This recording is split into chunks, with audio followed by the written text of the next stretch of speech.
Welcome to Daily Office Devotions. I'm Reggie Kidd, joining you from inside the Cathedral Church of St. Luke in Orlando, Florida.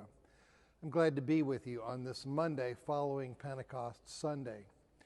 We're taking a detour from the Daily Office readings during this week. In our Daily Office Devotions, we'll consider several aspects of worship, corporate and personal. The thoughts offered here are excerpts from articles I wrote for Worship Leader magazine a few years ago.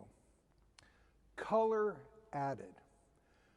Some of us worship in a building that is an unadorned, multimedia accommodating box that we are able to treat as a canvas for telling God's story. We can fill it with lights and sights and sounds any way we wish, any time we wish. I've spent many of my ministry years in such a setting. And it's a delight to play with visual and oral textures and to take on the challenge of imagining anew the Christian story week after week. And then some of us worship in a building like this one that is clearly and intentionally designed for church. And I'm spending the present phase of my ministry in this sort of setting, a cathedral of Gothic revival design. Stained glass panels encompass the worship space with the rehearsal of the biblical story. An altar is both the visual and liturgical focal point of the room. Pulpit to the side, but elevated and extending out toward the congregation.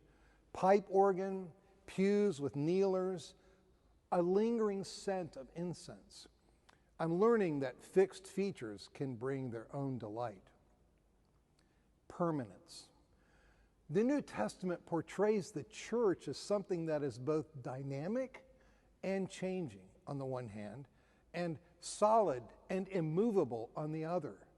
To be sure, the church is made up of living stones and is constantly growing, according to 1 Peter and Ephesians. At the same time, Christ's church is also the pillar and foundation of the truth, 1 Timothy 3:16. It's as though we need wings to fly and feet firmly planted. Opposites? No, not really. I'm appreciating the way the building I'm in communicates the solidity of our faith.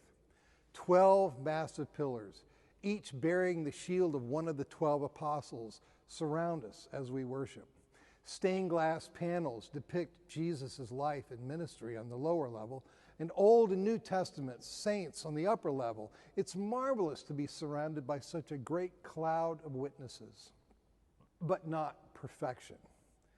No other entity on earth will last beyond the Lord's return.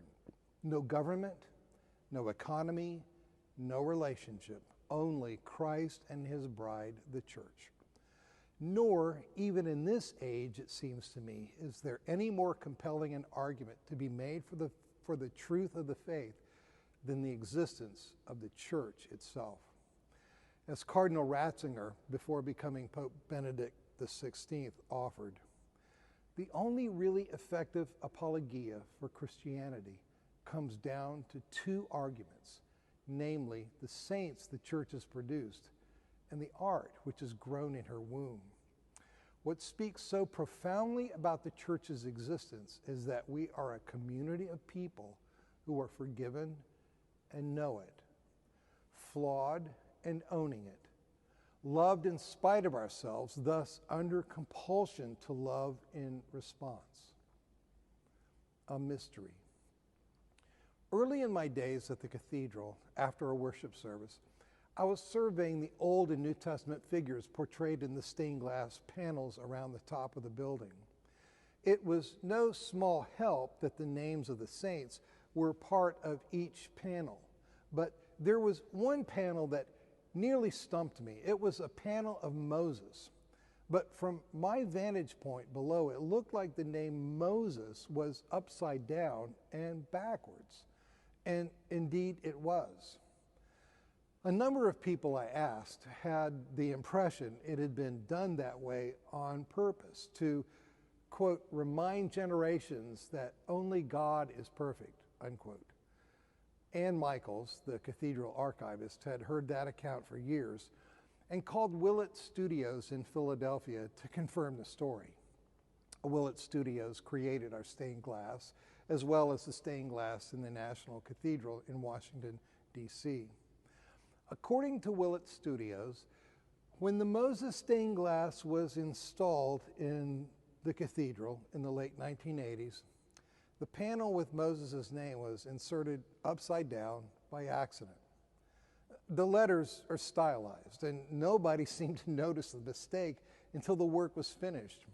And at that point, they were left alone. And as such, they stood as a reminder that indeed, only God is perfect, or in M. Michael's words, they are for us a message of the futility of works.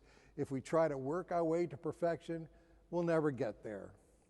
And so the mistake was allowed to stand until we had it corrected in 2020. Whenever I look up at Moses, I'm reminded, as a friend put it to me, that the most beautiful of our creations this side of glory are still fallen creations. We are forgiven people living in hope. People who talk that way let me know I am where I need to be. Those are the kind of lives that commend the faith. And this is the kind of art that grows by a combination of inspired purpose and providential accident in the womb of the church. Symbolic East. Early Christians were known for praying facing the east. That's because, notes Gregory of Nyssa, Central Asia Minor, 4th century, east is the birthplace of humankind and the earthly garden of paradise. As Thomas Aquinas, Italy, 13th century, was later to observe, east is the place of our Lord, his life and death, and the direction from which he will come on Judgment Day. Jesus' incarnation, death, and resurrection is the dawn of new creation. And that's what John the Baptist's father, Zechariah, anticipated when he sang about the rising sun visiting us, Luke chapter 1, verse 78 in the New Jerusalem Bible. The term is Anatole, literally east, a term that was understood either to refer to the morning star Venus or to the rising sun itself. And that's what early Christians recalled when they noticed that the Greek Old Testament had translated the messianic promise of a branch, Hebrew semach, as dawn in the New English translation. Again, Anatole, Zechariah 3 and 6, and Jeremiah 23. Accordingly, when Christians began building church buildings, they put them on an east-west axis when they could. The door of entry to the west and the pulpit and table to the east. We came from paradise, then lost paradise through a bad exchange, and we are being reoriented to paradise through our second Adam's mission of love to regain his bride. That cosmology, that symbolic shaping of our world alone gives us our bearings in a world that has no bearings. To reinforce that symbolic reshaping of space, my church happens to be laid out on an east-west axis, except for this. It's backwards. So the architectural plans show literal east as symbolic west and literal west as symbolic east. I love that. Getting the directionality is clearly not about literalism. That means it doesn't especially matter whether you have stained glass or screens, pews or cafeteria chairs, an organ or a band. You can point east as long as you know what you're looking for. With color added. I've served urban and suburban churches, and churches in university towns and in beach towns. I've appreciated the way that each has acknowledged and embraced the place of its setting. Orlando, Florida was a small town in the 1920s when this cathedral was built. Back then, Central Florida was awash in citrus groves, not tourist attractions. To honor its city's roots and to help to tell its story, the cathedral frames one of the stained glass panels, one that places Jesus among his disciples, with stained glass oranges. And then in letters barely large enough to see, one of the oranges bears the characteristic citrus industry stamp, color added.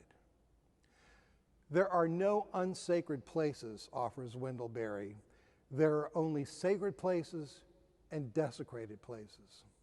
The Lord has given each of us a place to sanctify, whether with technology that is dazzling and electronic or that is simple and acoustic, whether across a canvas that constantly evolves or within a fixed environment that stolidly invites you to discover its nuances. May we embrace, enhance, and redeem local color. Be blessed this day.